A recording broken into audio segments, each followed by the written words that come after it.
Wow. You're watching the Battered Fans Network. Welcome everybody to episode number 21 of the Battered MLS Fans Podcast. I am your host Daniel Ganana, and alongside me, I got three other Battered fans, but their teams are actually playing meaningful games, unlike mine.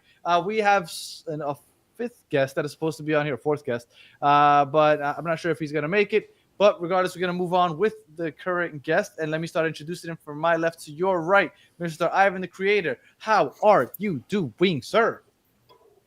Good evening, everyone. Sorry, I was kind of finishing my dinner, but I'm good. my I'm good. fault. I'm excited. It's okay. I'm excited. I'm excited for Saturday. It's going to be a good week. You know, it's the best in the West.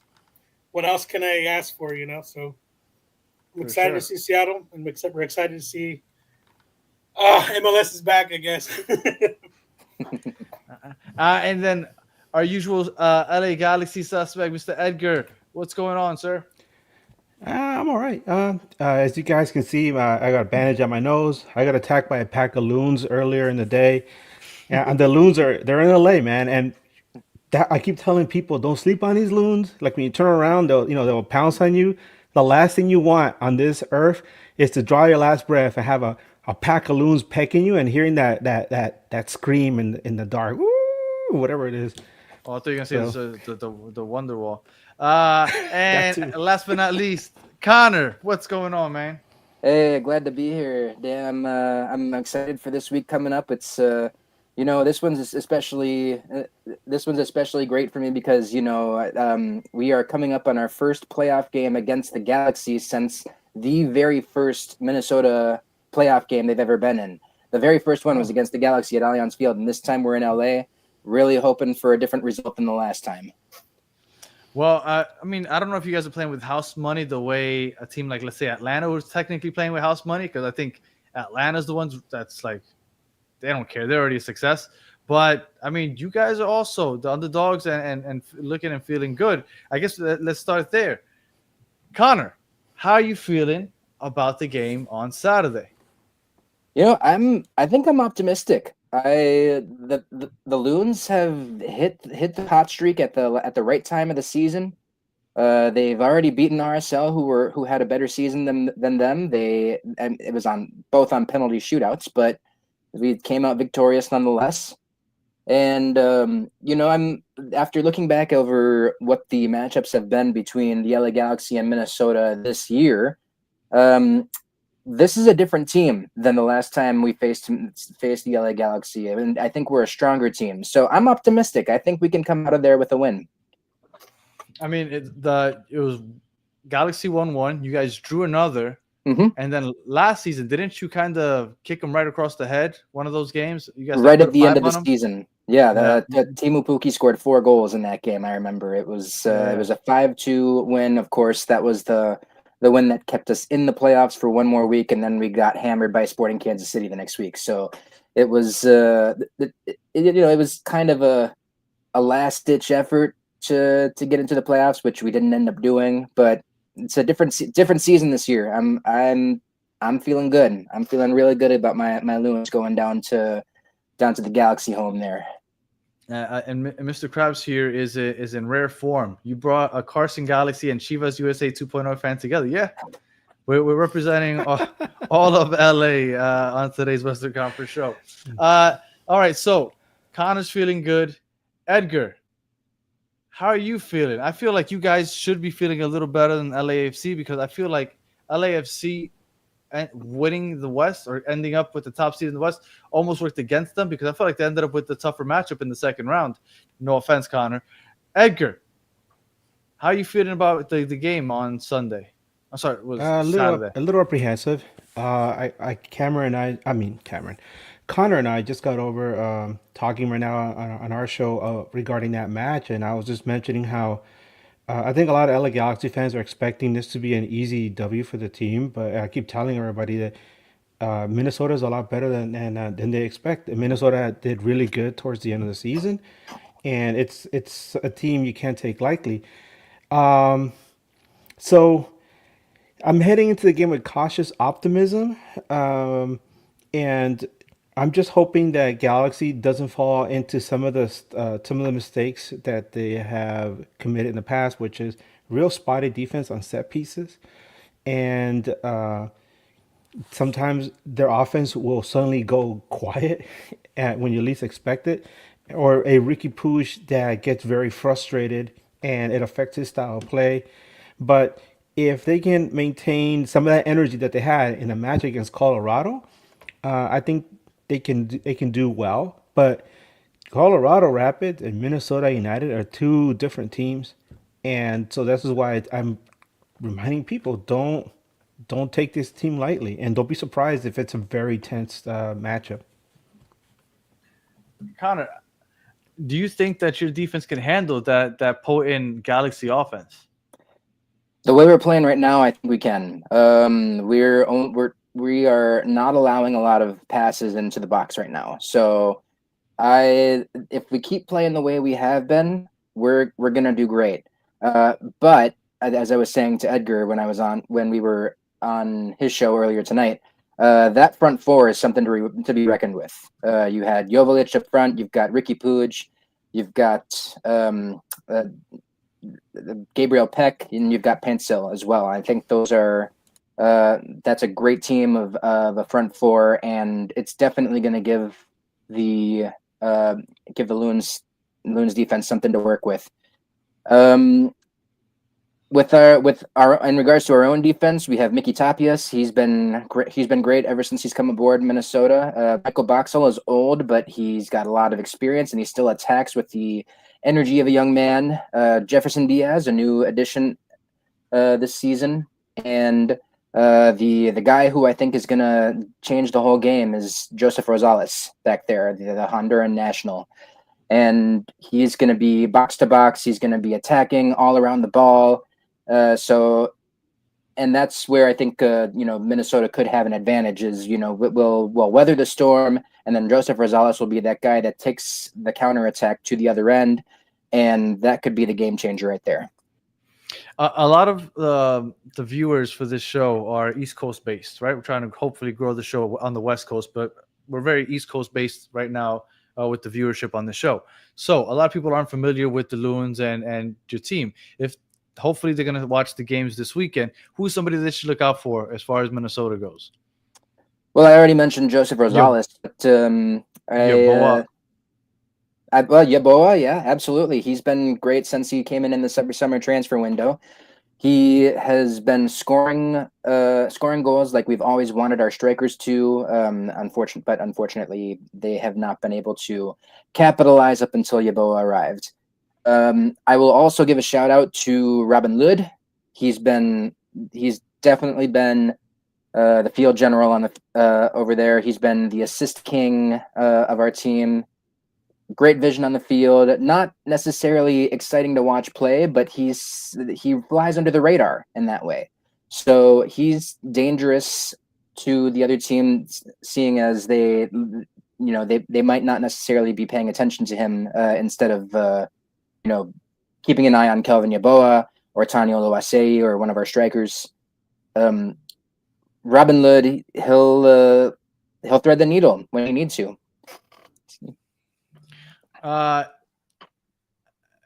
Edgar, I see somebody who's asking here about Marco Ruiz.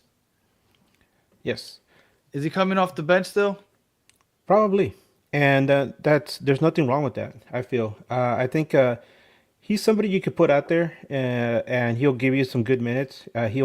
Hopefully you put him up there with Ricky Puig because he serves as kind of a calming presence for Ricky Puig. But he's somebody that I think you could really benefit from bringing him in sometime in the second half, like around the 60th minute, maybe even at the half. And you could he's one of those guys that you could plug, and he'll play in any different role in that midfield, maybe as a cam, maybe working right alongside Ricky. And it's something that we've discussed a lot in the show, like how do we implement, how do you use a Marco Reus in a team like this, where for the longest time it felt like, hey, we need a forward, right? Because Dejan Joveljic has got some injury issues, and sometimes he goes cold. So we need like a certified striker, somebody like an Olivier Giroud, right? But instead, we got Marco Royce, and I remember this conversation came up when we were talking to our buddy from Colorado, Matt Pollard, and we asked him, who do you think got the better deal? And he said, I think LA Galaxy did. He goes, I think LAFC already has forwards. Like Kai Kamara is having a great season. He goes, I think you guys can take Marco Royce, and he's somebody who could fit into many different slots within the Galaxy. So I wouldn't be surprised if he starts because it's a one-off match, right?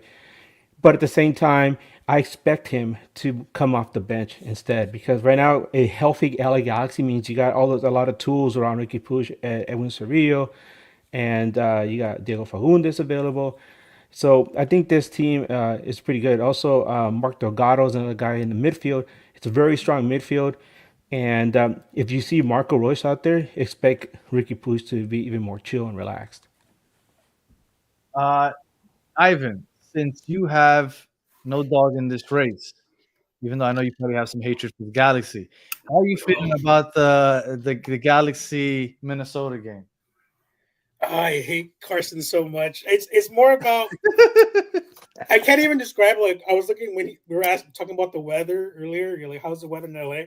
I'm like, Carson must be experiencing a whole different geographic situation because they're so far away from our stadium. But I think Minnesota, it's like the East in a way where like the bottom teams are looking to fight.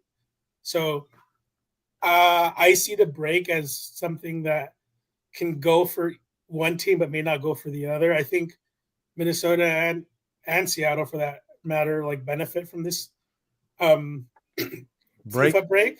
Yeah, and to the point of like Carson's defense, I think every team knows like that's the way to exploit them. I also don't think like Carson's a bad team. I think they're a team that is one of, if not like one of the top 3 in the league right now. So I'd be surprised if Minnesota knocks them out, and I would love that. But I don't know if the in big moments, big players show up, and that's Carson's put a lot of money in. Like they're not cheaping it out, even though they probably spent money better this year.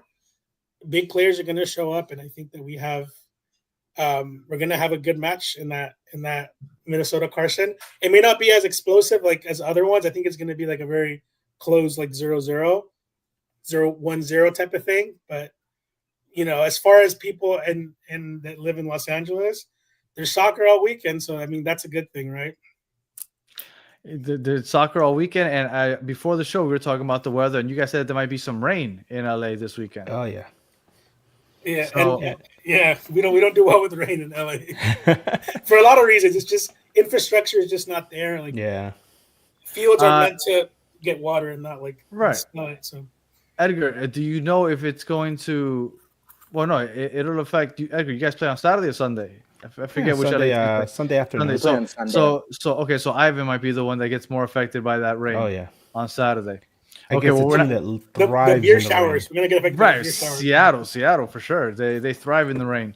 All right, so before we get into the weather, let's finish off with the Galaxy. And then just real quick, for those of you, like I said, this is the Eastern Conference for the most part viewership. Just I want to clarify. When Ivan says Carson, in case anybody was confused, he's referring to the LA Galaxy. That's a little thing they got back and forth because they don't necessarily play in, I guess, Central LA. They play in Carson. They're next to an IKEA, I think, from what I heard. Next to the university, actually. Connor, prediction for Sunday. How are you feeling? Are you ready for this again? Let's do it, buddy. So my prediction for the day, and I said it. We had Edgar on our show on Monday, and we were just on his show earlier tonight. And I'm going to keep it the same. I think that LA Galaxy and Minnesota are going to play to a 1-1 draw and going to go to penalties. And Minnesota has the better record when it comes to penalties. I think Dane St. Clair is the better keeper than McCarthy. But Canada. Yeah, absolutely. He's been great, along with Tani Oluwase, another one of our guys, got called up to Canada. But I think if we go to penalties, I think Minnesota wins. I think Dane St. Clair is going to come up big again. All right, and Edgar, sir, How you feeling? What's your prediction? Um, um, Before I give that prediction, I want to circle back to a question you asked that I don't think I answered correctly. You asked me how we felt about the bracket, right? After decision day and the whole thing with Cameron, I mean with Ivan, right?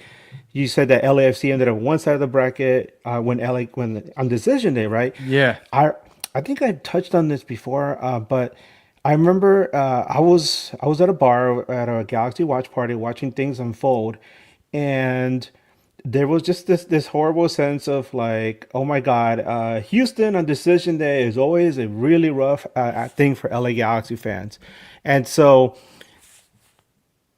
we were discussing it like, is it a real thing or is it just an illusion, right? That Houston always gives LA Galaxy a difficult time, and lo and behold, yeah, it turned out to be real. And Houston, and the funniest, most ironic thing was that the guy who's got the assist and the goal that gave Houston the victory is Daniel Steres, a former Galaxy player. So we see LA Galaxy go down in Houston, and then obviously we see the result that happened, in the LAFC match against the Smurfs, and everybody was like, "Oh my God, this is horrible! I can't believe that LAFC finished ahead of Galaxy, and this is terrible. What a horrible thing!" And then 24 hours later, when everybody's kind of chilled out and we see that, the Dodgers are heading to the World Series, everybody's happy about that. Sorry, I had to pay. So like everybody, all those sad, faces were tempered by the fact that Dodgers are going to the World Series, right? But then you look at the bracket and you're like, you know what? And no offense to the Loons, right? But we'd rather play against Colorado in the first round than have to take on like Houston again, or Seattle, or possibly Vancouver, because these are all teams that will give Galaxy a difficult time. I mean, Vancouver is a team that I've said they always seem to be on the verge of something good, right? They're always missing one piece, and if you're not careful with them, they will beat you. And they gave LAFC a really hard time. And so when I saw that we ended up on the other side of the bracket, it was just like, oh, okay, this is a little bit more feasible than having to run through like this gauntlet on the other side over there, right? So I look at LAFC and I'm like, man, you guys are paying the iron price over there. You guys, if you guys get to the Western Conference Finals, damn, that's a tough road. Meanwhile, on this side, we got teams that I know LA Galaxy has done better against in the past. Not to say that it's going to be a cakewalk either, but the numbers say Galaxy should advance, right? But like as we always say, these games are played on the field, not on paper. But real quick, Danny, what was your question again regarding the Your one prediction. Your Oh, prediction. my prediction for this match. Yeah, I predict a very tense 2-1 LA Galaxy victory. I really, really hope it doesn't go to penalty kicks because Galaxy sucks at penalty kicks. But I don't think that's going to be easy at all whatsoever. I think everybody's going to be tense, and you're going to have white knuckled, like heartbeats and everything. And it's going to be a 2-1 Galaxy victory, and everybody's going to be just really happy that Galaxy escaped from this attack from the Loons. I agree. Even though I think it would be a cool story, I love to see the underdogs kind of make it through. I think the Galaxy's attack is going to be too much. If it goes to penalties with St. Clair, you know what? At that moment, then I think it's anybody's game. But in the run of 90, I think Galaxy has the advantage. I'm going Galaxy. Ivan says he also thinks Galaxy, and I don't blame Connor because with a draw, because you're not saying straight win, you're saying draw and winning penalties. I can see something like that happening. But I think Galaxy makes it. And with that being said, we can move on over to the LAFC Seattle Sounders, and right on time, our guy Cameron. What's going on, man? You Look survived at that winter storm, bro. Bomb cyclone. You're on Yeah, mute, we had Cameron. 75 mile See, an the hour bomb winds. cyclone knocked out his mic. No. I can hear him. Yeah, you're good. It was Yeah, just we a little lag. You're a lag. you go. It's all good. I got you. Okay. All right, so That's Cameron, weird. thank you for joining us. Seattle. So we could jump straight into it. We got you on camera. 15 seasons in the MLS, 14 seasons making the postseason, which is amazing. And you guys have what? The best defense in the league. yeah, I said you guys were my dark horse back in the beginning of September. Now everybody's saying it's not so much of a dark horse. I still think you guys might make it to the Western Conference Finals. Obviously not an easy road against LAFC, but I'm going to stick with my dark horse from the beginning of September. How are you feeling going into the game on Saturday? I'm sorry. Jesus Saturday, Christ. yeah. There's two LAs. It's killing me. All right. It's hard to feel confident against a team that has beaten us 5 times this year, and I think This year? yeah, 5 times this year? yeah, In 3 different competitions. yeah, and Wow.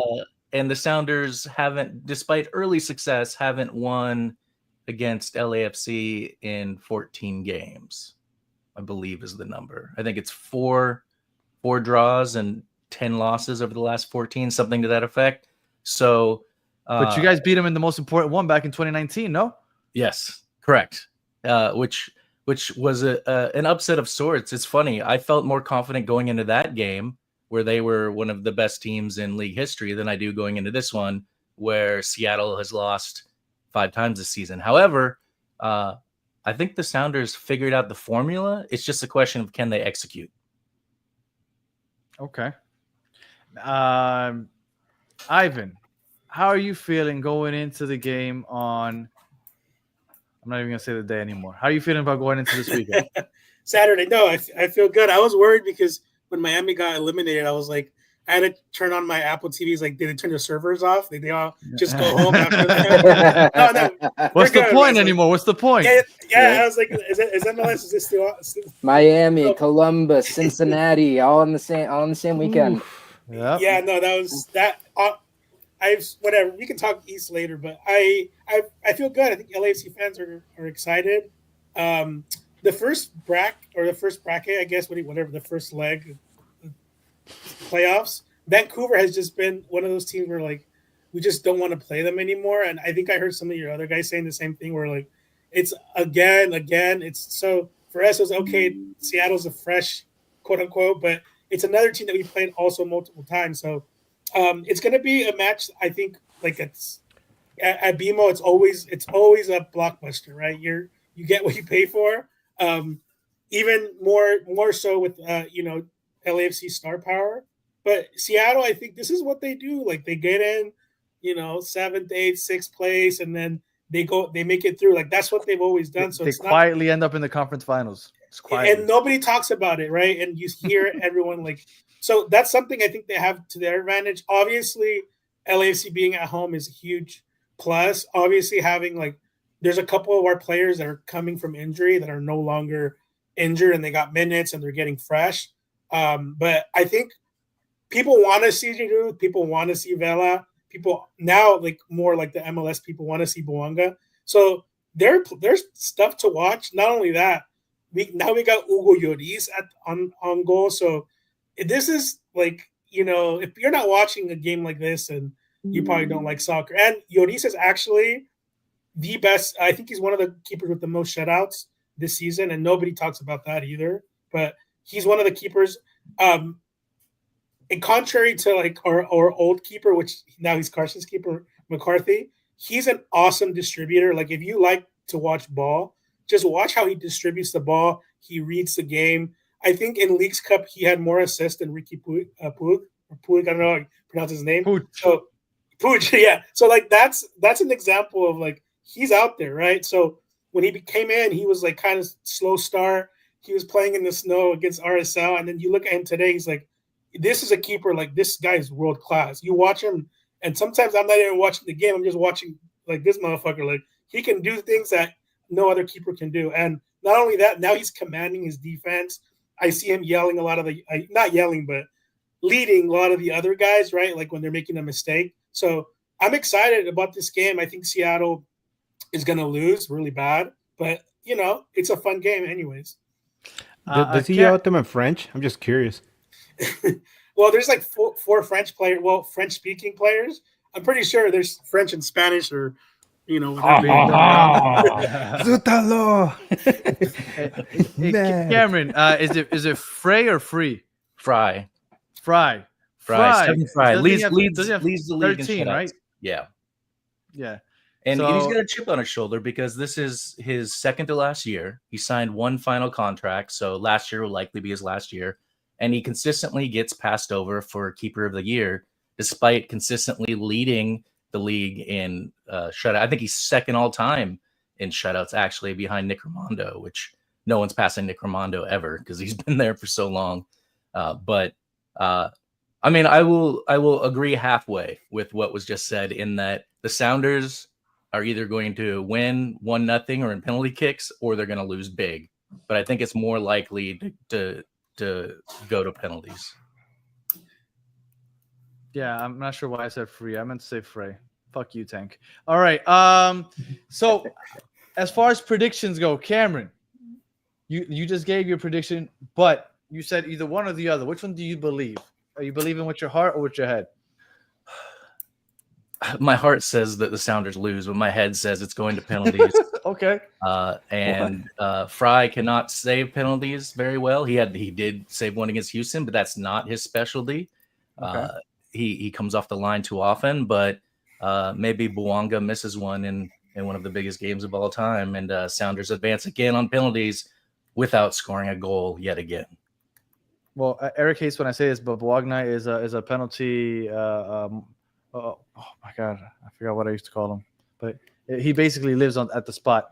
Yep. Cameron, Seattle. Like I was telling everybody on the show earlier, the viewership from this show, we're on the East Coast, so a lot of the viewership comes from the East Coast. We're trying to get viewers from the West Coast, but they're not very familiar with the West Coast. If they had somebody that they should look out for when they're watching this game that maybe they're not familiar with, who would you say is that player in Seattle that, hey, you guys haven't watched Seattle a lot, this is who you should be looking out for? I mean, Albert Rusnak for sure is center attacking mid. Took over from Nico Ladero, played his first 2 years with the club out of position, and people locally complained, but he wasn't playing his position. And as soon as he took over for Nico near the end of his final year here, before he headed over to Orlando, he's been dominant and team MVP, DP.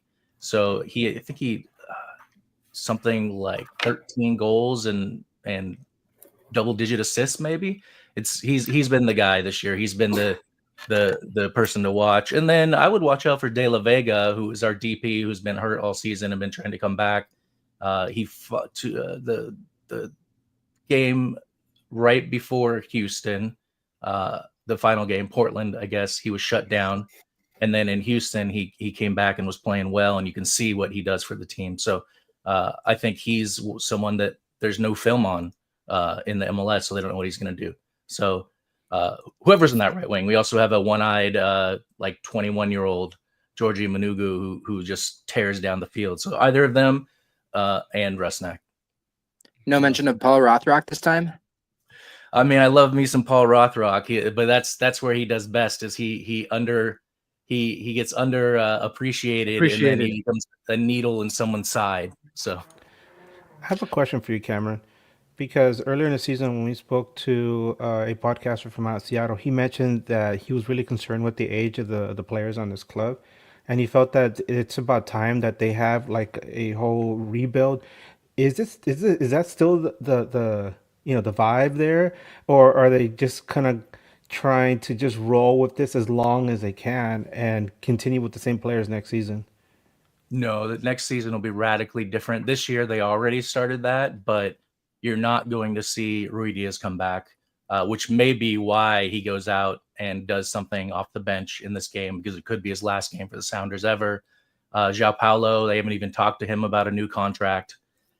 Fry has 1 year left, but I think early on there was worry. And then they, as usual, the Sounders turned the season around somehow and finished fourth. But I think our average finishing place, despite lately coming from the bottom and being surprised in the playoffs, has been second in our history. So no one should be surprised about Seattle at this point. Eric's asking, has João Paulo been the same since his ACL injury? Yeah. No, but he pretty close. And then so he hurt himself in the CONCACAF Champions League final. And that's when Obed Vargas had to take over and start for the team, who I think he was 16 at the time and became a starting center defensive mid for the rest of the season. Just- And that was the year that Seattle did not make the playoffs. But he hasn't quite been the same. He got back, but he's been hampered by injuries this whole year, and I think that's why they're going to move on. I mean, João Paulo is one of those rare players that, as a CDM, was must have been 3 years ago, was up for league MVP.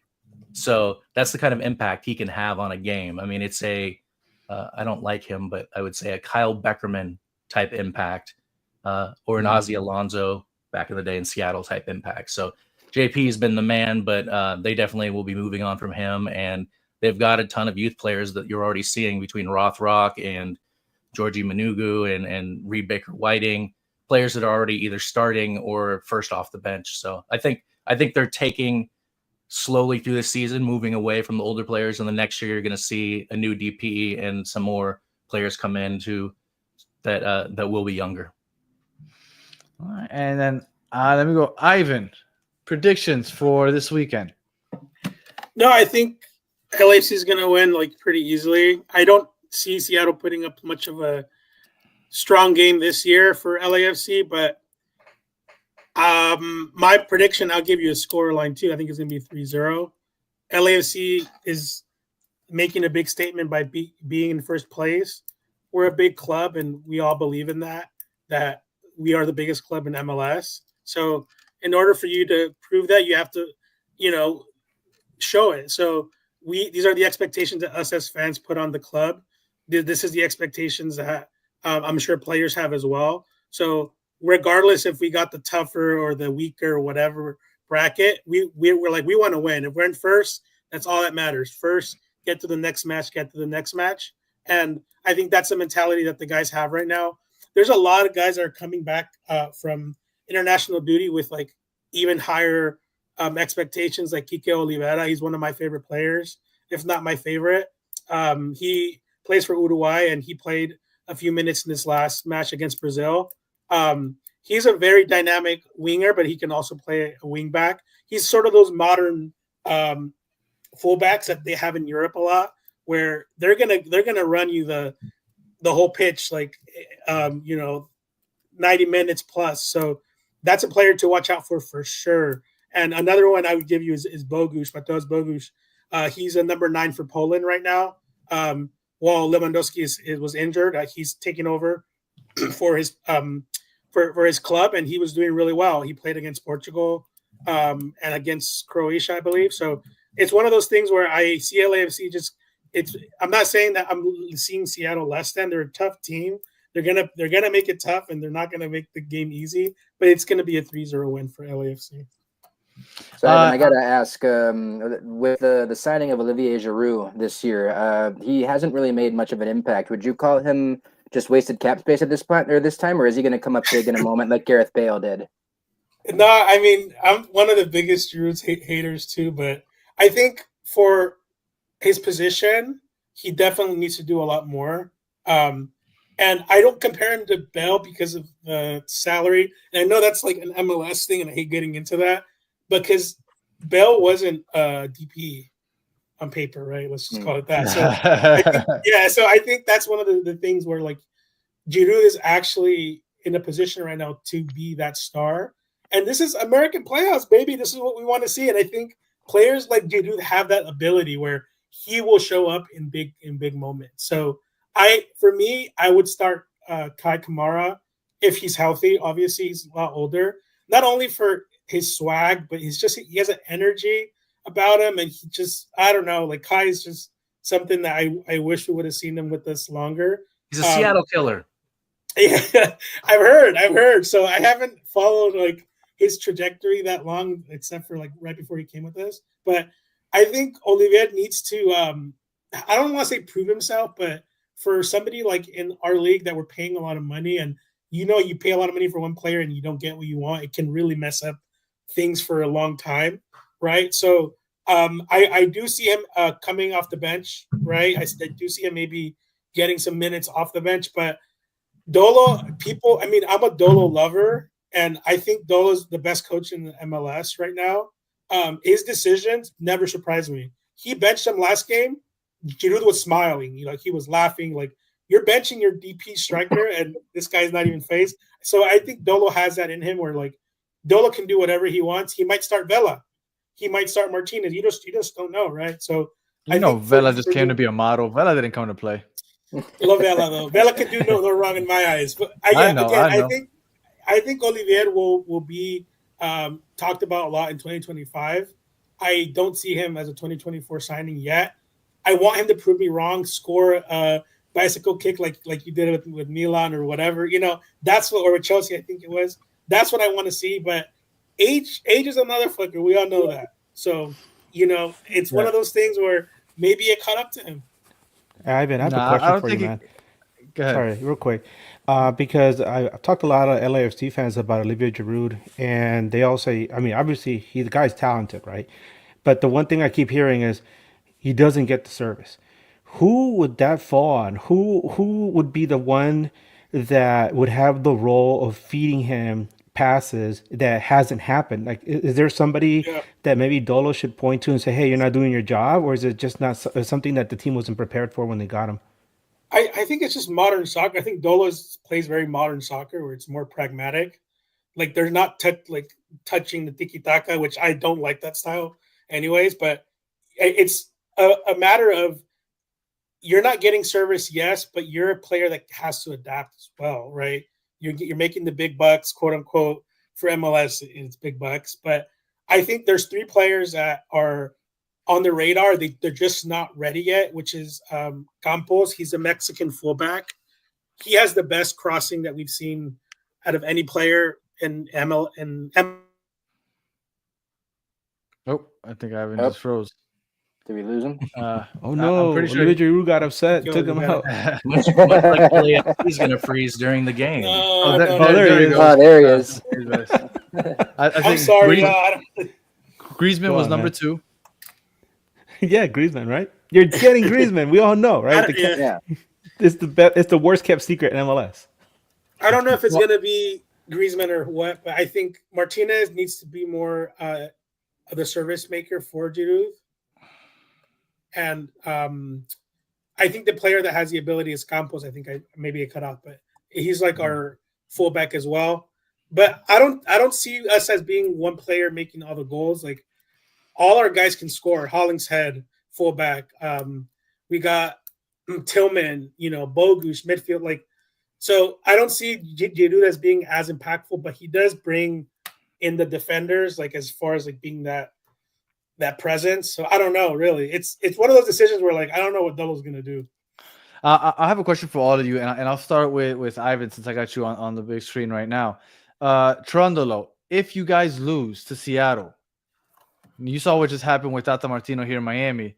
Does anything happen to Trondolo if he were to lose? I mean, I'm assuming that since he won a trophy this year already, maybe he's safe. But what do you think? Anything happen if they were to get knocked out here against Seattle? I don't think we're gonna get knocked out, but I think if it's not a good result, I think Dolo it's not gonna be under the stake yet. I think what is gonna look like for next year, it's what pieces they give LAFC. So a lot of players are gonna leave. It's like they're young players that are already getting tapped by big clubs in Europe. So one of those things is about what kind of roster are you providing him. This season, it's more of a veteran presence for Dolo, but I think if there was a bad result, maybe we don't win 3-0, we win 3-2. I think Dolo would be questioned. So really, I don't. You're that confident against that defense in Seattle? I wasn't expecting that. I thought that with that defense, I think Seattle's good. I think they got the players. I just think that if Morris was a professional soccer player, they would be top of the league.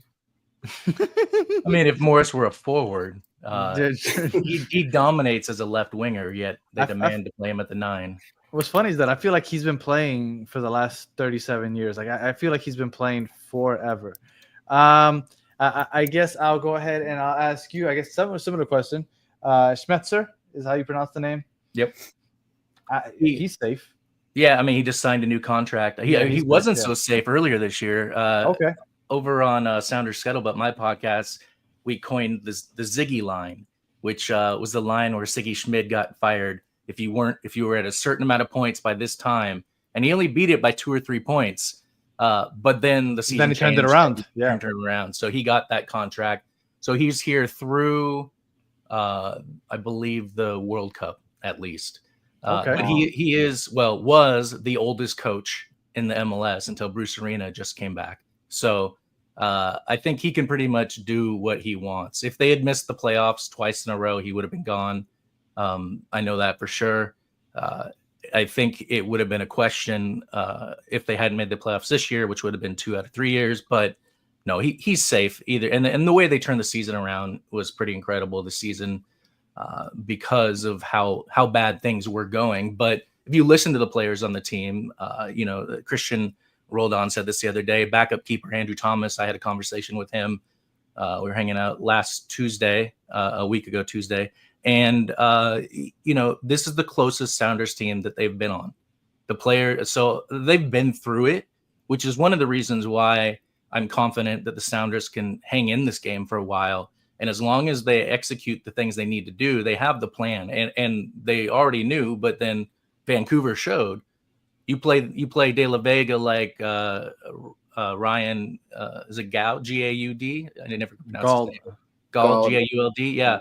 Then you can have a chance against LAFC. So I think they have the plan in place, and we'll see what happens. I'm not confident because I'm a Seattle sports fan. I'm sure some of you are. You're a battered fan. It's okay. We're all battered fan here. Yeah, when you've grown up with the Seattle Mariners, it's hard to even believe in a team like the Sounders who have won 2 championships.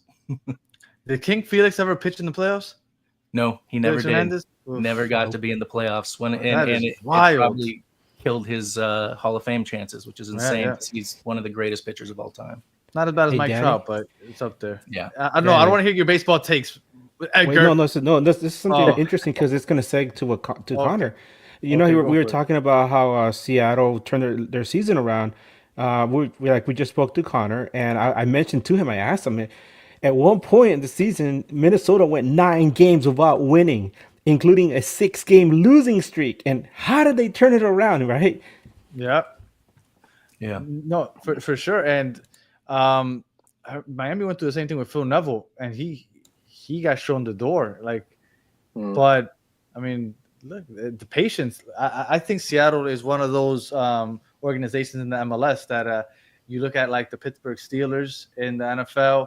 Not big market, but you know that they're consistently going to be in there no matter who's running the show. They do things correctly. Man, I respect the hell out of Seattle. Brian Schmetzer is very Mike Tomlin-y, I would say. That's a good analogy, I think. And Connor, I mean, first year head coach with Minnesota, so I think he's safe to say that he's good to go. But if you guys lose, what do things look like for Minnesota? Coming into the season, considering where we were, we at the beginning of the season we had no head coach. We just hired a director of soccer operations. We didn't have a couple of DPs signed. Things were very much up in the air at the beginning of the season. In fact, we at Lunacy all predicted the Loons to either miss the playoffs or come in as like the 9th seed in the playoffs, and that was putting it a little bit politely.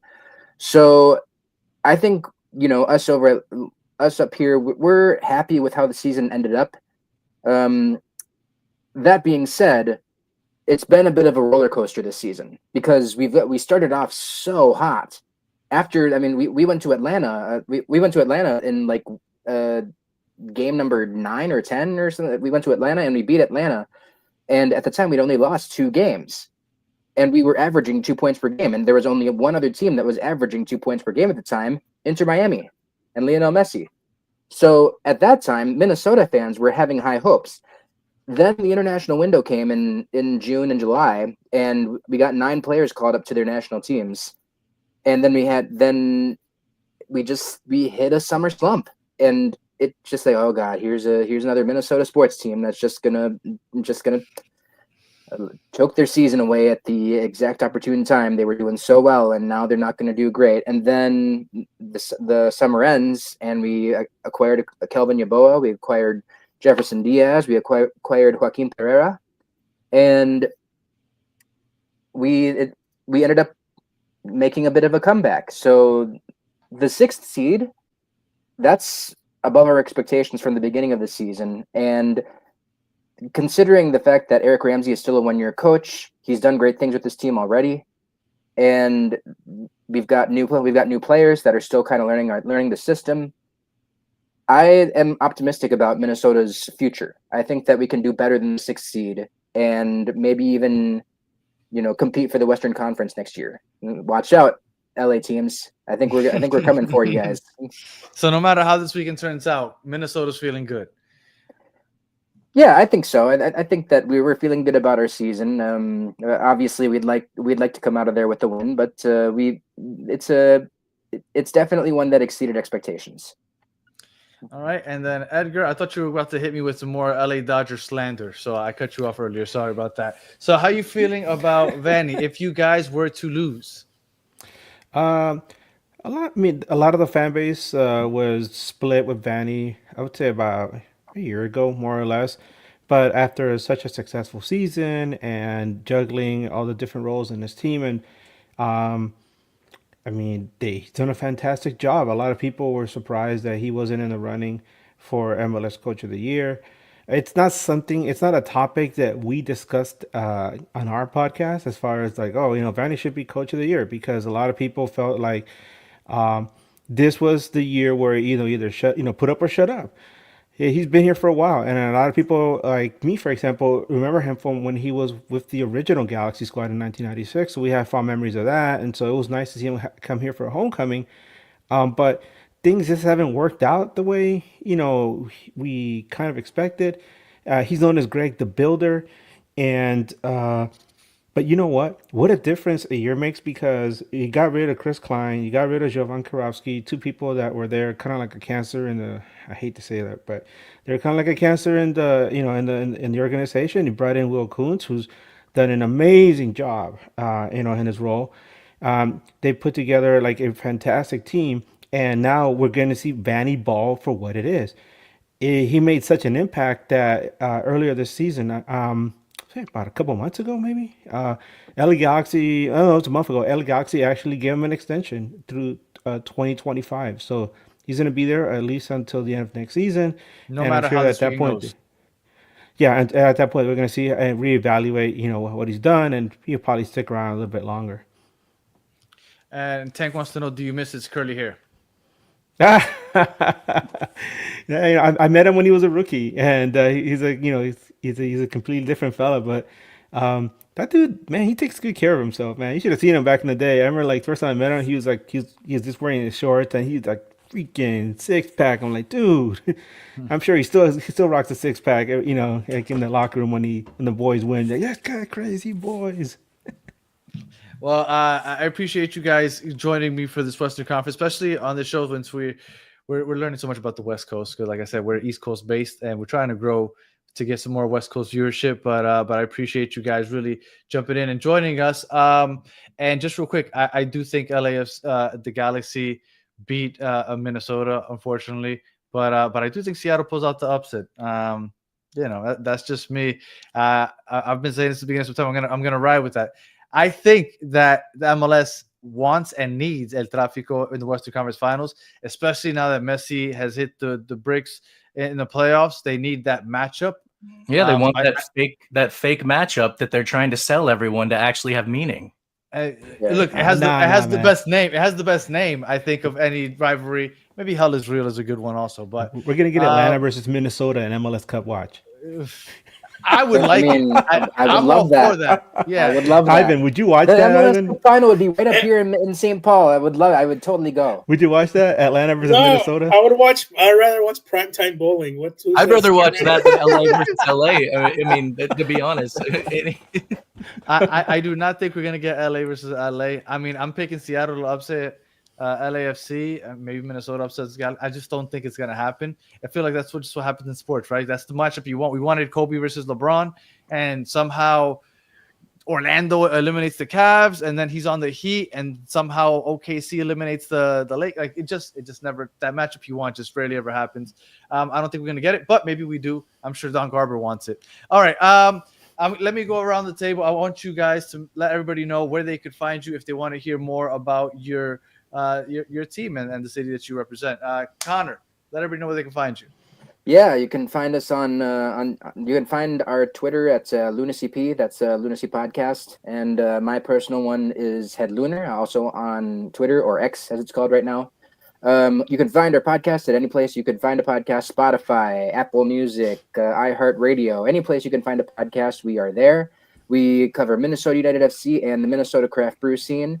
And just before I turn it over here, I just remember the last time we were on the show. Cameron, you predicted a Seattle, Minnesota Western Conference final, and I'm still hoping that happens. I wish you all the best, buddy. I'll take it. I personally, that's the kind of stuff I like, and I know people think that I'm crazy. I'm rooting for Atlanta. People think I'm crazy for saying that because they just live in Miami, but we're not in it anymore. I'd love to see the 9th seed just go ahead and just shock everybody. Cameron, let everybody know where they can find you.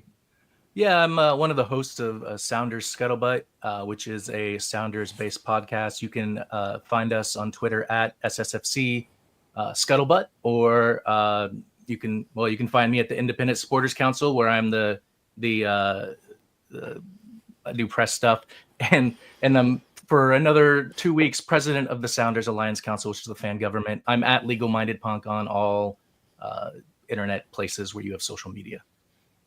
And he lives with that left shrimp. Yeah, well, he's right across the water, but I see him every once in a while since I work for a local minor league basketball team. Yeah, I know. Thank you, Cameron. Ivan, let everybody know where they can find you. And thank you for filling in, because Eric was going to jump in, and then Ivan came and saved the day. Why do you want Atlanta to make it to the final? Because I like that 9th seed. We're supposed to be in the playoff. Everybody hates the wild card, and all of a sudden the wild card ends up being the champs. I think I would love that. You know how many people would be upset? I love it. Give me the chaos. Especially Marlins did it to the Yanks, right? Yeah. Us up here in Minnesota, we're not big Atlanta fans, so we're. I mean, if it is Atlanta, that's just the ultimate slap in the face of the Loons up here. Really? Oh yeah. We came into the league in the same year, so it's Atlanta's basically been the team that we don't play very often, but they've always been like our big brother, inaugural brother. Basically, Atlanta hates Minnesota, or vice well, versa. they got the better strip clubs. I'll give them that. So I think with my social, I guess is it's on here. Ivan the Creator, Ivan THE Creator with 2 R's.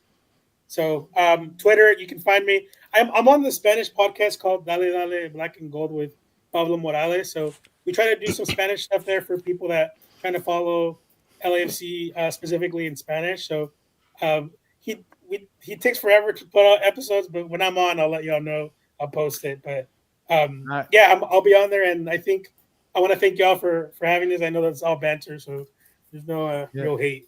and Ivan, I gotta get with you, because I need to find more Spanish MLS podcasters, because I also do a Spanish MLS podcast for Inter Miami. We go on Monday nights at 10 o'clock every Monday night. Inter Miami en Español, Battered Herons. Okay. But we have a hard time finding, I don't know, in Minnesota. Am I gonna find a Spanish speaking podcaster? There's a lot of people there in Minnesota. I mean, there's a lot of Spanish speakers up here, but I'm not sure about podcasters. Or they watch MLS either. Yeah, they don't watch them. So I'm having a hard time building that network in Spanish. But every time I hear one, like Ivan, you just said that, my ears perked up, because I've been looking.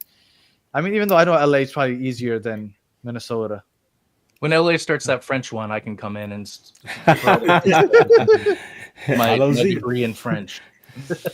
All right, and then last but not least, Edgar, please let everybody know where they can find you. You guys can find me at Edgar Nags, Twitter, and on Blue Sky as well, and Instagram. And I'm from News Across the Galaxy. We represent the entire Los Angeles basin, because we are News Across the Galaxy. So thank you so much, Danny, for having us on. It's always nice to see somebody from LAFC on here, because you want to see things from a different perspective. I've been fortunate to hear from like 3 or 4, 5 different LAFC podcasters this year, and so I'm getting everything from like, oh my God, the sky is falling to we're all the way, boys. So it's fascinating to see that because it's the same thing with LA Galaxy fans. So thanks again, Danny, and nice to see Connor and nice to see Cameron. These are old friends of ours. So. And again, I always appreciate you guys taking the time to join us on the show, trying to get the MLS word across content creators out there so we can start following other people. And then Mr. Krabs said, I'd rather watch Daniel's OnlyFans. I do not have an OnlyFans. And if I did, I promise you my face would never appear. So you just never know if it's me or not. Oh, boy. All right. If you are listening on audio, we appreciate you listening all the way to the end. Please leave us 5 stars, comment, review, all that good stuff. If you're watching on YouTube, thank you for watching all the way to the end. Please like, subscribe, share, tell your friends. And for those of you that are watching in the chat right now, as always, you guys are the best part of the show. Thank you for hanging out with us for the last 56 minutes. Before you head out, please leave us a like if you haven't already. Subscribe. And we'll be back next week. I don't know if you guys are going to be available, but maybe you can come back on to talk Western Conference Finals. Hopefully, I'm hitting up Cameron and Connor because I love the underdog story. But maybe we're talking El Tráfico. I don't know. Either way, it'll be fun. We appreciate you guys. And we'll be back. So until the next one, have a good one.